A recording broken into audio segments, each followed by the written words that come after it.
So hello guys, flex ko lang tong kakagawa kong kulungan ng mga manok natin, no. So kakatapos ko lang ngayon ito. So ginawa ko ito, siguro inabot din ng 4 days siguro. So nandito pa yung tools natin, kakatapos lang natin bubungan. Ayan. So ang ginamit nating bubong dito is nipa. Ayan.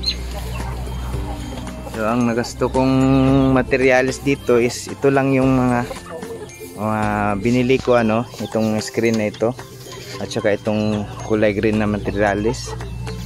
Ayan. So ang nagasto ko is 800 plus. Yung kahoy naman is hiningi lang natin sa ating kapitbahay, sa ating relatives, kasi mayroon silang extra dito. So ito pala yung kahoy pala is dating kulungan ito. So inayos ko lang ulit. Yan.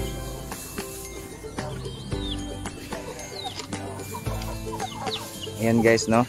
So ang binili kong screen is yung kulay green na coated na siya ng kulay green. Yan. Para mas matibay kahit na maulanan o maiputan ng manok is hindi siya agad masisira, Ito rin yung isang, so yan yung isang pintuan at saka mayroon din tayong pintuan dito, bali dalawa. Yan.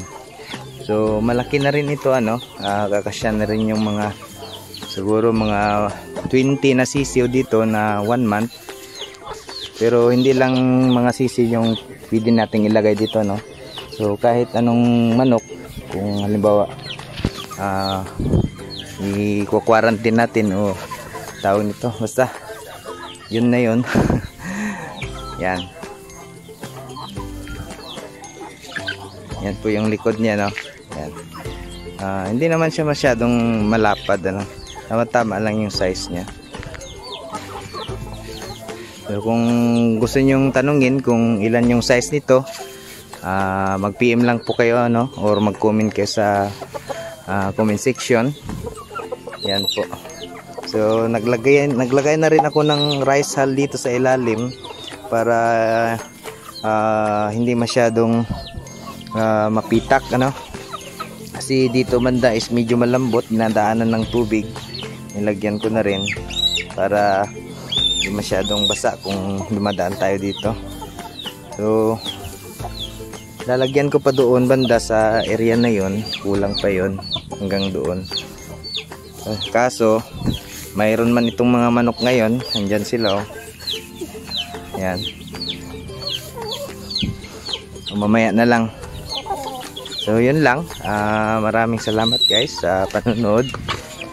Mag-comment lang kayo kung ano ang sukat nito,